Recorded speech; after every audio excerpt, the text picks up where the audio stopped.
Welcome to Peel the Onion podcast. I am very excited to have Sabine on here today. She's a spiritual life coach and yoga teacher, and she's on the path of empowering other women, helping them go for their dreams, not letting their fears stop them.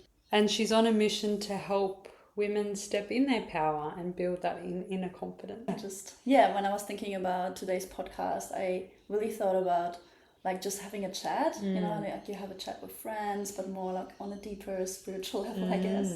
But it's just nice to talk about all these things. Yeah, definitely. And I'd love to start with your clarity of your mission, where you're currently at in your life, and being motivated to uplift other women in the way that you're doing. Yeah, totally. Yeah, for me it's really like when I think about what I want to help other people with, I just think that so many people have a gift, or they have a mission, or they even have an idea of what they want to create in their life, but not many people actually go for it. That's when people say like most ideas are buried in like the graveyards because people don't take action on them. And I know so many people, and I've heard so many people with those amazing ideas, and you can really see when someone talks from their heart, like the spark that comes up, but then they limit themselves to not go there because of fear.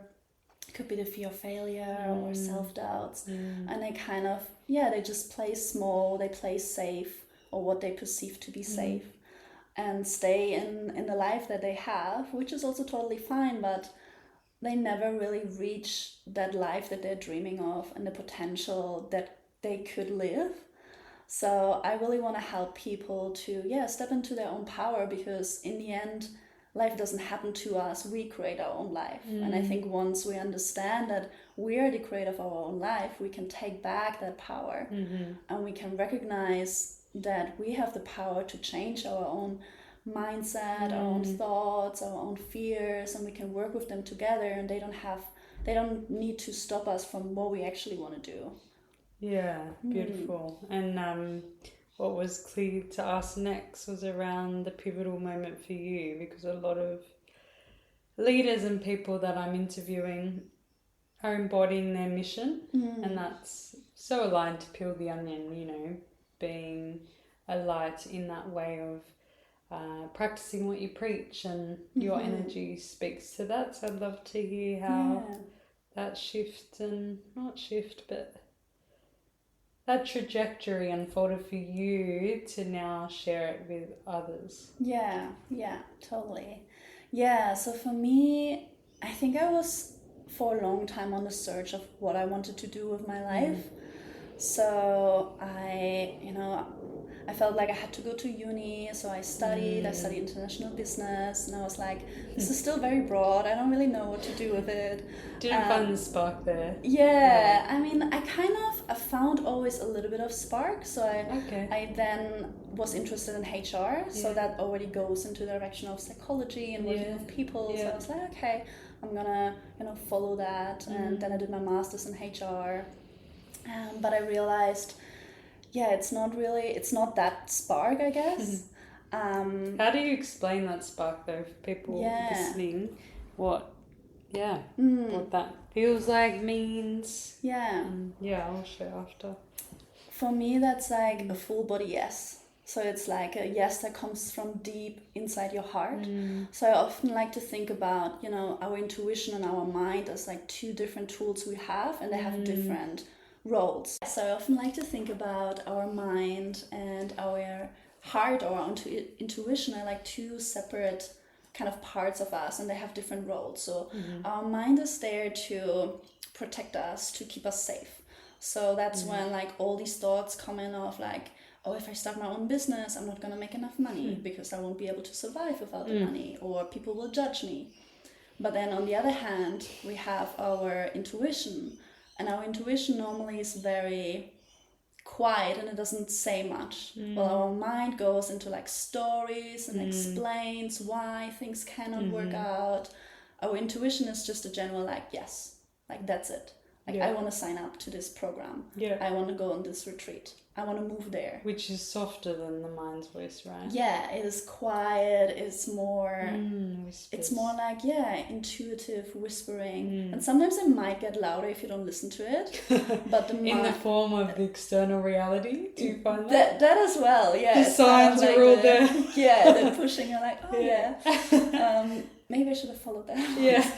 But yeah, I think it's just, it's a practice as well. I think that for me, over time, I really got to know my intuition. Of course, everyone has intuition and everyone has their mind. But to be able to listen to your intuition is something you can practice and is something that can be developed over time. So maybe some people might say, well, I don't know what my intuition sounds like. So then that's a practice of like retrieving from the external distractions that we have nowadays, social media, opinions of others as well. And just coming back to you and putting yourself in the standpoint of, I know what is right for me because it's my life and I'm living my life. There's no one else who knows what is right for me because it's not their life. It's not meant for them. It's meant for me. So I'm the only one who knows it, which can feel scary, but it's also empowering because you have that inside of you already. So the only thing you need to do is to unpack it and sharpen it. And tap into it. Yeah. Which then would link, for me personally, building more of that space to listen has helped me understand where I feel most alive, which is the spark you were talking about. Would you agree for you? Yeah, I think so. So I think nowadays in our world there are so many distractions, and they're intentional distractions, like all the things that we have built around us. But if we then pull ourselves back into the stillness, and there are things like meditation, for example, or even just going for a walk without your phone, something simple like that. What a game changer. Yeah, it just sparks those ideas and creativity and the thoughts of like, oh, maybe I should do this or I should do that, like sign up for this. And if we always have the distractions, we'll never come in contact with ourselves.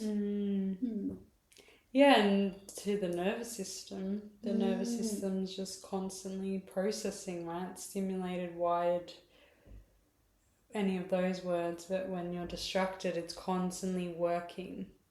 So then when new information comes in, let's say in the external reality, signs, whether it's numbers, I've been seeing so many like 888s and 777s, and I feel really connected to that way of signs. You as well. Me too. So I'm like, oh, I always get excited. I always show my partner, like, look, it's 11:11. And he's like, yeah, because you always look at the time. Like, no, that's not true. I just looked at it right now. We love that balance of the logical and the... But it's realizing when your nervous system's so full because you're consuming so much, I believe the fabric of life, which is magical, is missed. The simple, the beauty. And I just love that we pulled from an earth deck. It's like children really bring us back to seeing with pure eyes, purity, that innocence of, wow, look at this leaf. These... like the childlike energy. Yeah, in a child. Yeah. And I can say the last few weeks haven't been as much inner child of for me. But then it's also realizing we go through cycles. We need to stay in that flow of the both. Yeah. But my main point is the more space, even pockets. Like this morning I meditated for 10 minutes. Normally it's like an hour.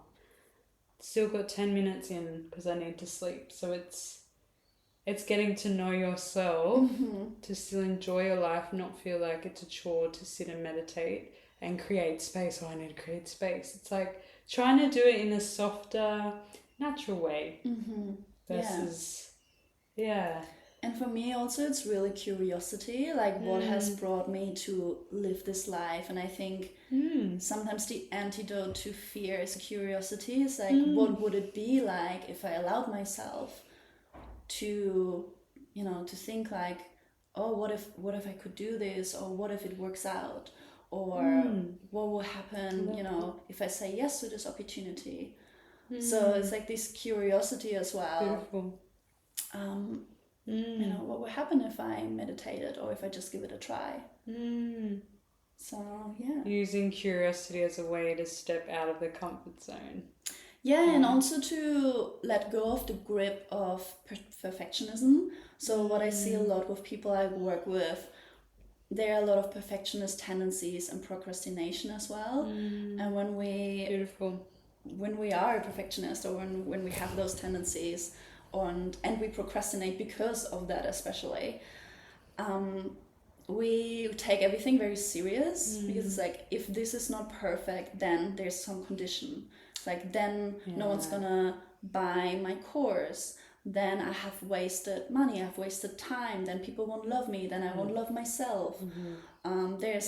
There's so much condition tied around it. But when we step away from it and we say, like, you know, let me just give this a try, and there's no failing, because that's curiosity. In curiosity, there's no failing. It's just, I'm gonna give it a try, and if it doesn't work, I was just curious about the outcome, and this is the outcome. Maybe it wasn't as favorable as I wanted it to be, but I didn't fail. But when you strive for perfection, you always set yourself up to fail, because it's never going to be perfect. Yeah. So it's just approaching things from a different angle. I love that. Yeah, using curiosity as a tool of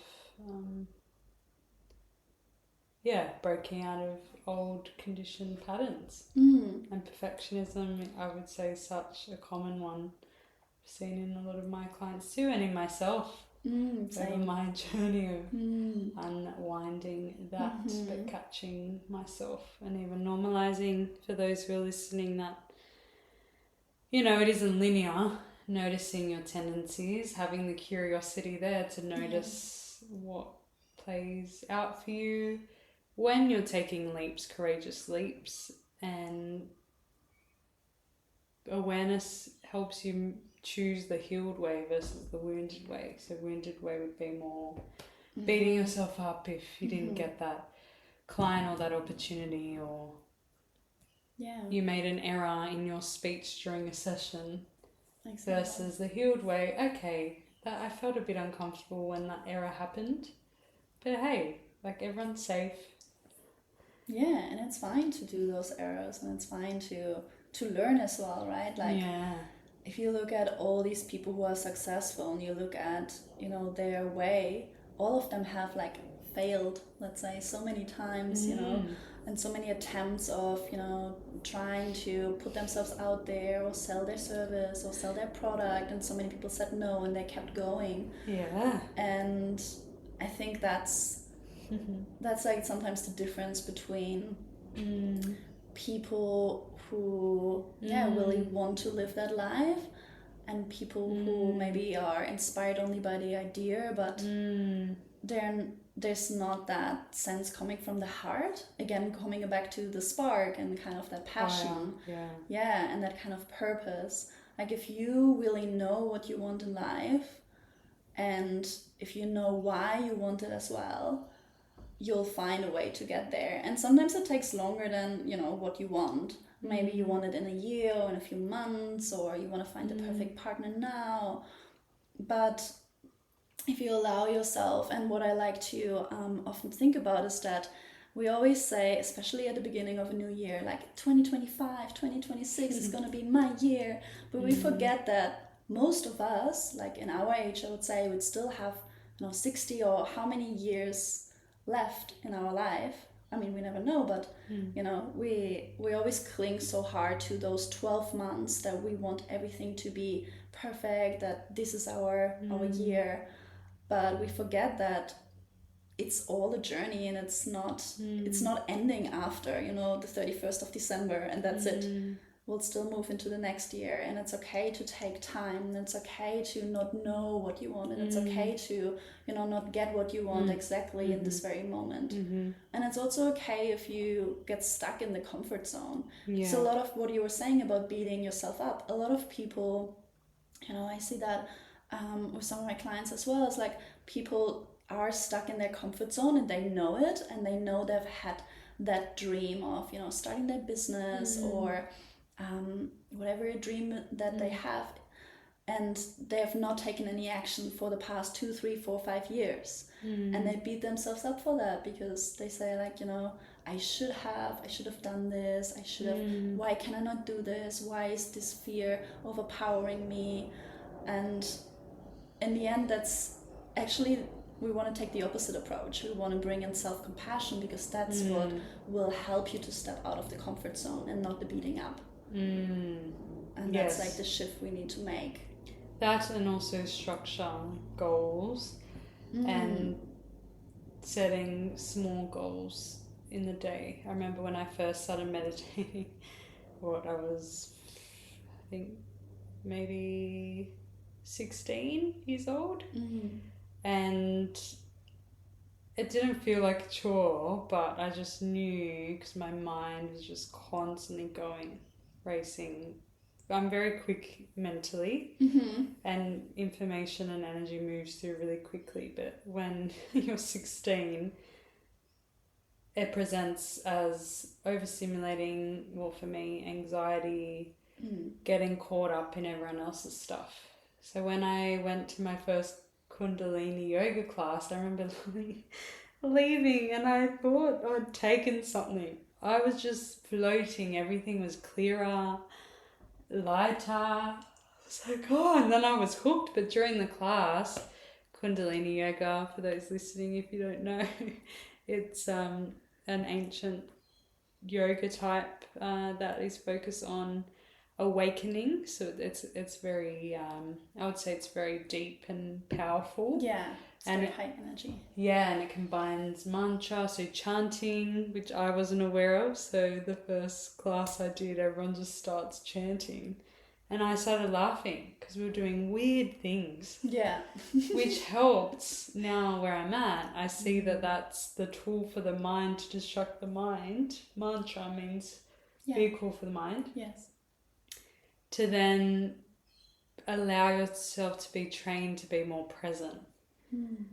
So back to me leaving that class, I was hooked, even though I was out of my comfort zone. Like, what the hell? If I let my logical mind process this, I probably wouldn't go back. But after the experience, and I feel I'm all about the experience, when I experience something, then I'm pulled back more so, and I feel like that's intuitive too.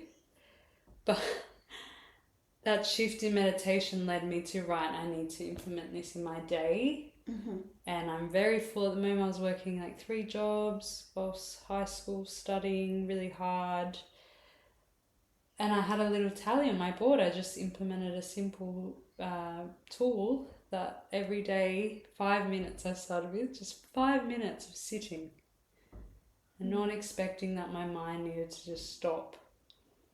Just being with what was present, which now happens effortlessly for me. But I put in the effort. At the time, it was like, oh, holy crap! Like realizing all this stuff I was holding or thinking, and learning not to be a judge. Linking back again to perfectionism, I believe that tool, meditation, has helped me unwind that conditioned way of coping.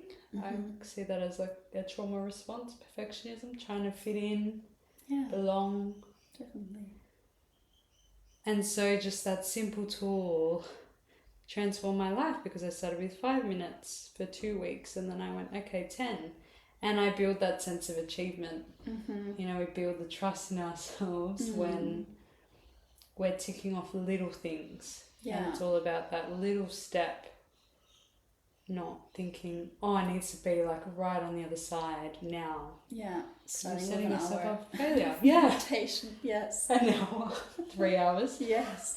Or going on a Vipassana. I was just thinking about that. Some people who go on, and I haven't been on Vipassana, but I've heard a lot of people who might go and I've never meditated befthat, so that can work, but that's like, you're going to the other extreme. You're going to like 100%. But I think what you were saying is also building the trust in yourself. So when you promise something to yourself, you keep it. So you said you're gonna do 5 minutes a day, and you did 5 minutes a day. And I think it's the same for me. It's like when every But time. it has to be achievable, right? Yeah. Smart goals. It has to be achievable. Yeah. But we also want to keep our own words. So if I say that I'm going to start teaching yoga, for example, and I'm going to do it in summer, and then summer comes and I still haven't started, then I will start losing the trust in myself because I gave myself a promise that I will do it, and then I haven't taken action, and then it just kind of fades away. And if we do it again and again, it becomes that cycle. And that can happen quite subconsciously, right? I've noticed that. I'm like, oh no, do another day, but then at the back I'm feeling this tension in my body, and then as soon as I get it done, it's like all this relief, right? Have you noticed that? It's like meeting your mind and your body. For me, it's I don't have a fixed practice. Like every morning is a little bit different, but I always try to like consciously take some time out of the day.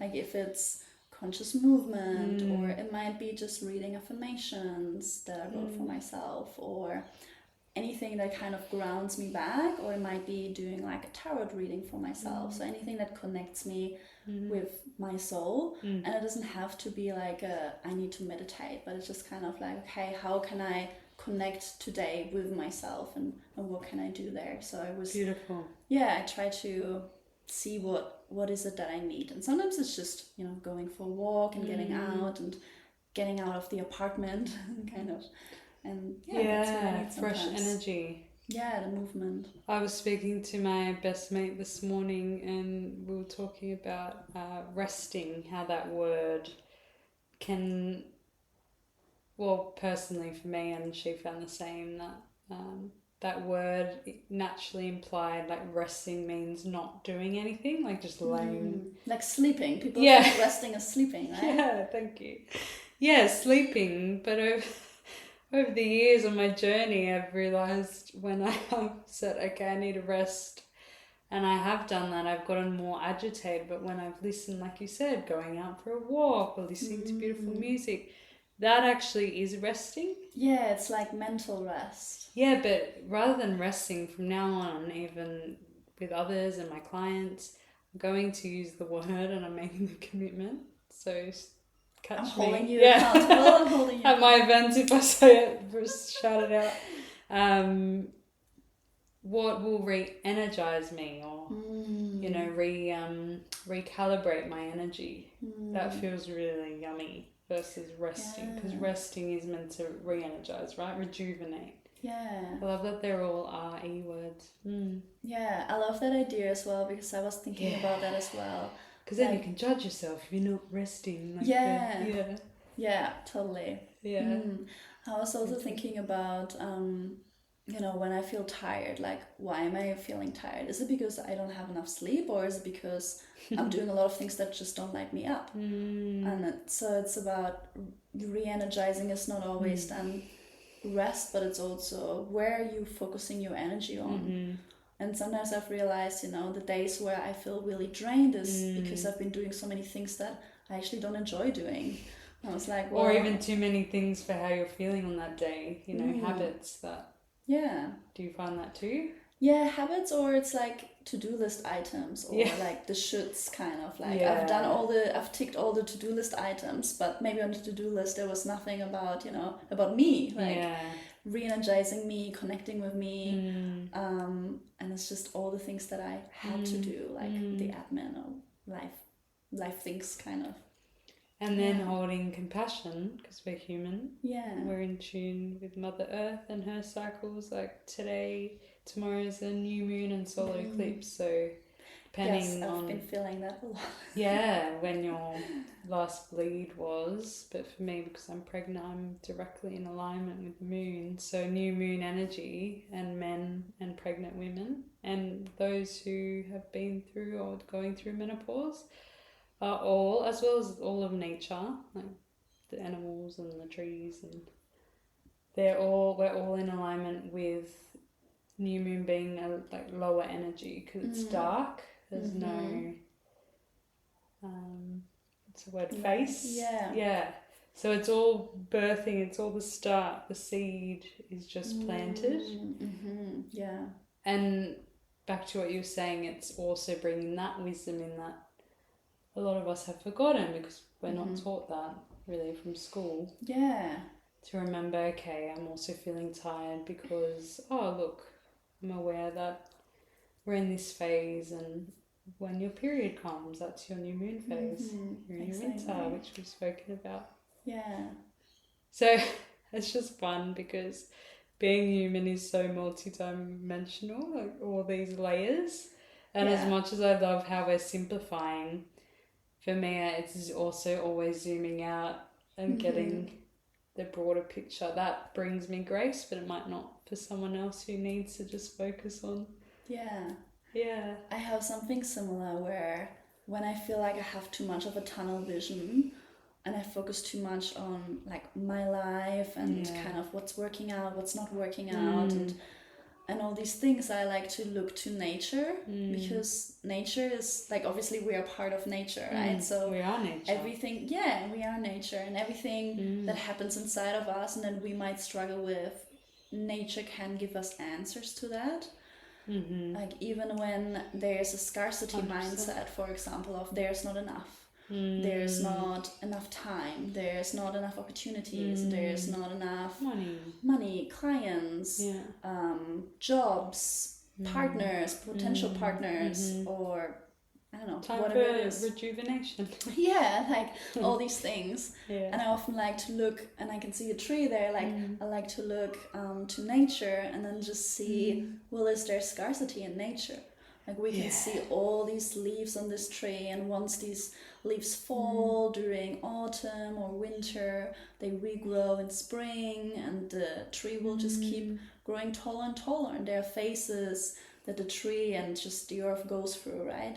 So we as humans, we also have phases, as you said. It's like we have days where we're really energized, we have days where we're really low.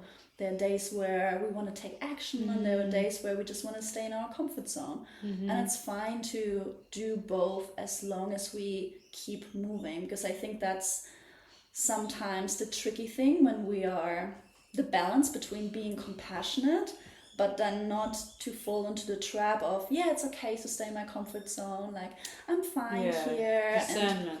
And we still want to, if we want to live a fulfilled life, if we want to have or if we have that dream that we want to live, we do need to take action. But to jump in there, would you say that your body then responds? Let's say you're staying in the compassion, which I wouldn't say it would be compassion. I would say it's just becoming complacent and maybe stagnant and just like not wanting to engage in life, tapping out a bit. Would you say that you notice your body? I don't know if you felt like that before, but personally for me, if I put it into perspective, my body then, as I said earlier, I get agitated even though I'm trying to ignore things. There's this agitation, irritation, and I start to notice I maybe lash out when that's happened before towards my husband or others, and things are just triggering me or activating me left, right and centre, and I'm trying to remove myself, and nothing's realigning. It's like there's a misalignment or a divide because that's feedback. Hey, I'm doing what I think I should be doing, but there's just so much resistance and doors shutting. So it's also using the outside world as a reflection. Yeah, as well as your body. Yeah. So I loved your reflection with nature and the cycles, and then what you said around compassion versus taking action, but then adding this layer of getting to know yourself. Yeah, totally. Yeah, for me, when things don't align or when I feel like I'm getting stuck, I get really frustrated. Like I have that inner frustration coming up, and like, why are things not working? And then, it's like storm energy. Clear shit out. And what my default then was or is that I'm aware of is then looking to other people. It's kind of like, what are they doing, or what could I be doing that they're doing, instead of like staying in my own lane. So that's something that I've learned that I'm still learning and sitting with. It's like, okay, like not looking to other people, but tapping again into my own self. It's like, what does feel true to me? What does feel right to me? Just because someone else did it or it worked for someone else doesn't mean it works for me. So just kind of finding my own truth, my own path. Yeah. Because in the end, we all have our own truths. So everyone can give you advice on what you should be doing with your life, or what's the best choice or the best job to take, or, you know, if you should stay in your relationship or not. Like, but if it doesn't feel right in your body, which then comes back to getting to know yourself, creating space and time for yourself bit by bit, to listen back to the start. Listen to your heart. Yeah. Is this aligned to me? How's my body holding this right now? Is there tension in her? Totally. You know? Yeah. For me, every time when someone gives me advice, it's exactly that. It's like I tune in and I check in with myself if that's true for me, if I want to take that advice on, or if it's something that is maybe only true for them, and I can see the truth and I can see how that might work out, but it just doesn't feel aligned to me. Because that's the thing. Just because someone gives you an advice and it worked for them, if you do it but your heart doesn't align to it, it's not going to work out for you, because you're not on that vibration or that frequency that the other person maybe was when they gave you the advice, and that's totally fine. So we need to find our own way of doing things. Yeah. And I think especially in business, for example, because there's so many things you could be doing, like the sky is the limit, right? You could be doing so many things, but you need to find what really lights you up again. It's like, is it, for example, starting a podcast? Maybe for someone it's not, and for other people it is. Same with like posting on Instagram. Like it can be a love-hate relationship. So it's finding the balance between, you know, what works for you, what maybe is proven strategy, and what kind of lights you up as well. Versus I should be doing this because this is how this person became. It's like I should reach out to 10 people and I should meditate. I should wake up at 5 a.m. and then meditate and then go for a run and then do an ice bath. Like already that's stressing me out just thinking about all these huge to-do lists. And old Liv used to be like that. So just masculine orient. Because that is, and I love masculine energy because it gives us structure to allow the feminine flow to manifest, right? And we also, I feel, and what I've experienced and seen is in our life we need to go one extreme to the other to then find the balance, to find our leverage, to find our edges. Yes. Knowing I've been so much my masculine, now feeling more into my feminine but still bringing more of my masculine in, what that looks like. Yeah, for me, for example, I didn't know that until I consciously became aware that I have a very masculine, I don't want to say masculine personality, but I lean very much to the masculine energy. And I never... Would you say that's from your roots, Jen? Yeah, I wouldn't say it's from my roots, but it's definitely from my parents. Like my family overall, I would say. And, you know, it's nothing bad on them, like there's nothing wrong with it, but of course, like the way they have chosen even their careers, like doctor, banker, or, you know, like studying law, or like all of these things, which is beautiful, but it's all very traditional and more the masculine energy, I would say, overall. And and I think just the way I was brought up was a lot of like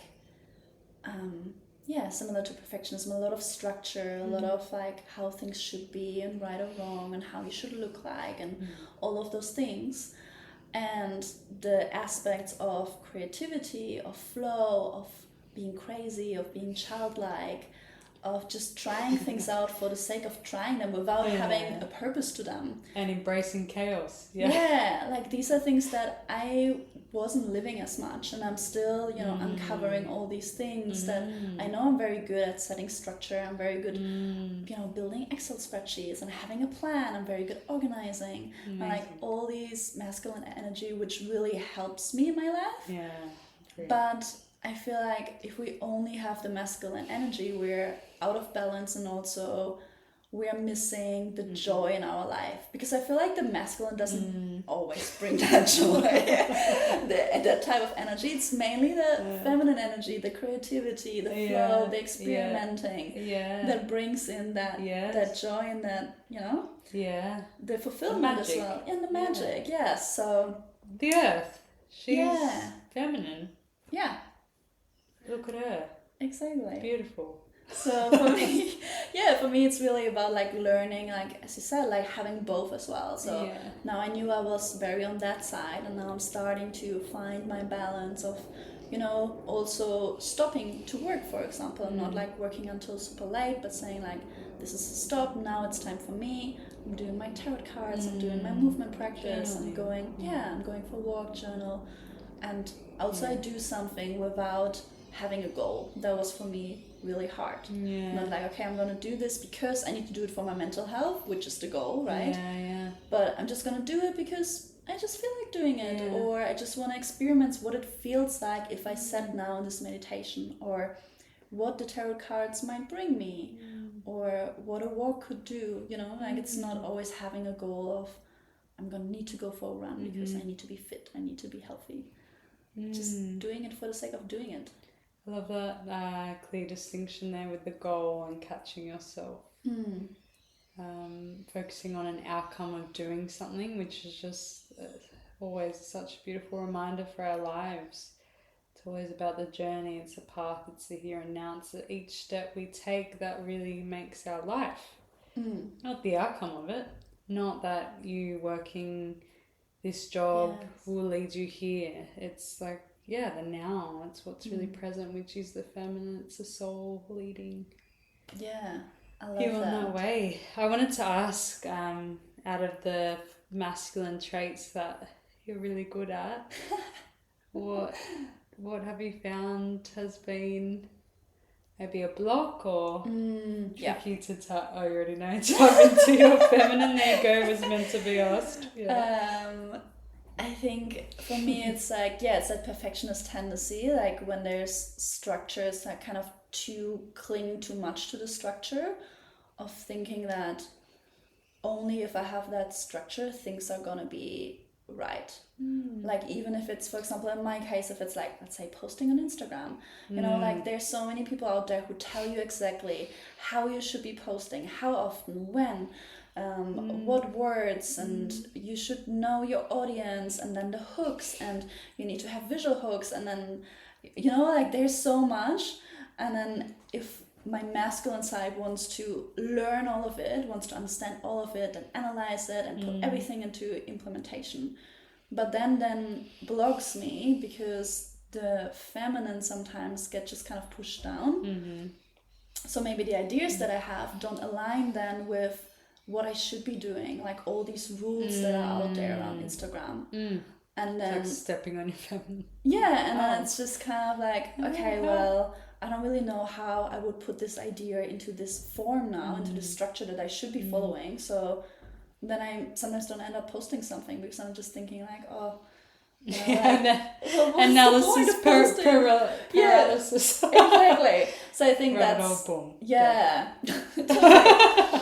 And I was following this coach as well, and she was saying like, I will take away structure from you if it's minimizing your creativity, because everyone's telling us we need a plan, we need structure, we need all these things, but sometimes it's going to kill everything inside of you, and the feminine, the spark, and everything we just talked about.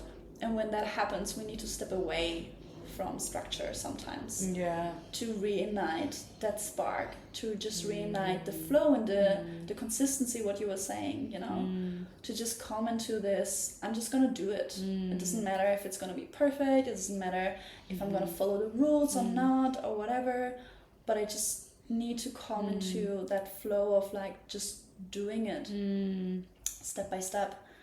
And I love what you say as well, it's like detaching from the outcome. So it's not so much about the outcome of what you're doing, and that's when, you know, people are afraid of failure.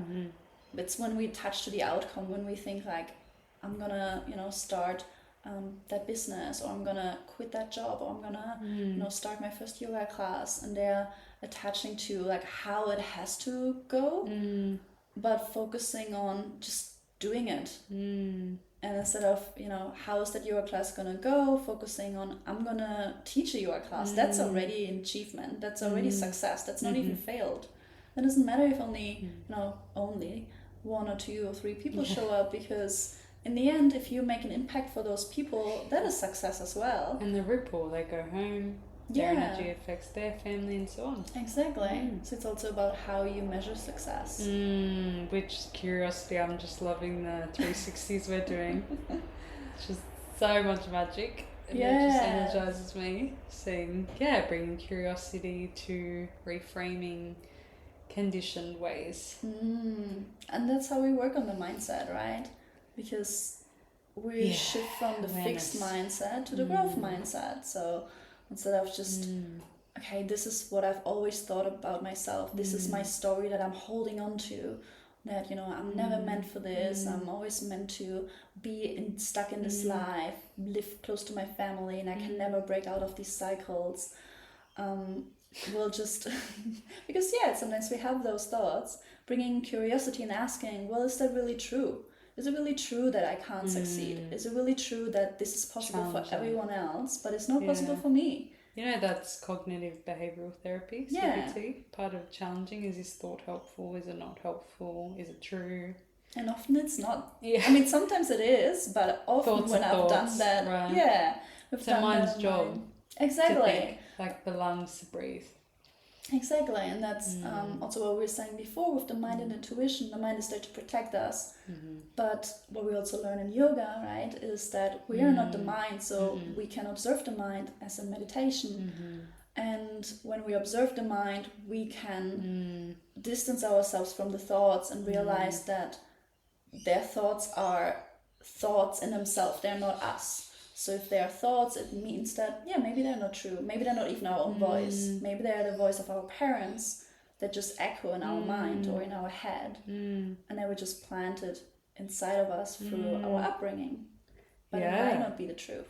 But even then, you don't always need to go down that way. I used to do that so much that was so tiring to want to know where it all came from. Like, chill out, Liv. My God.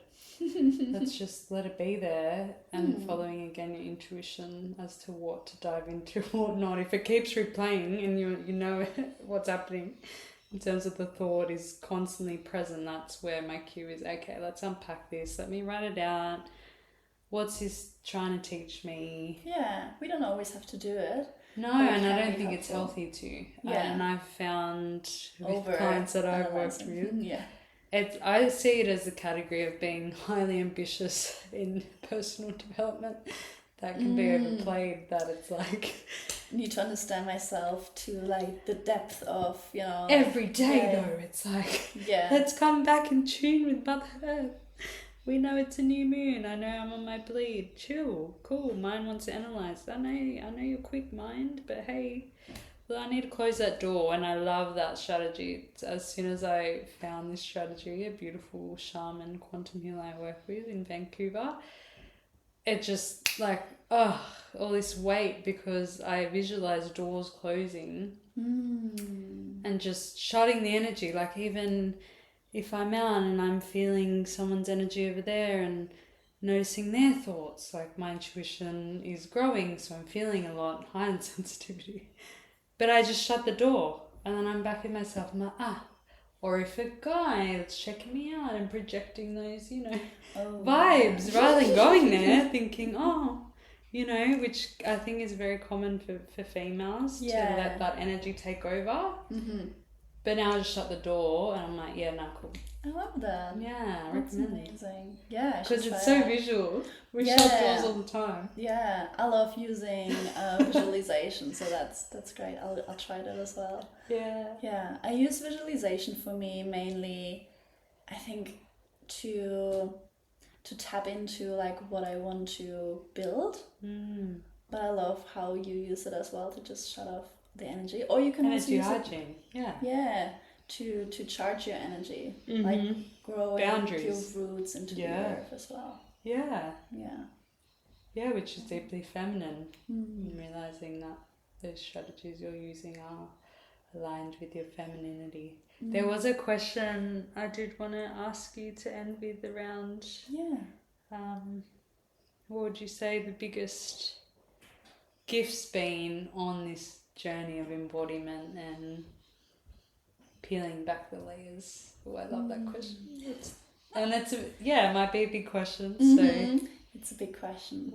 It could be a few things, but what has been such a gift, like, that's present right now for you? Because you have been on a journey.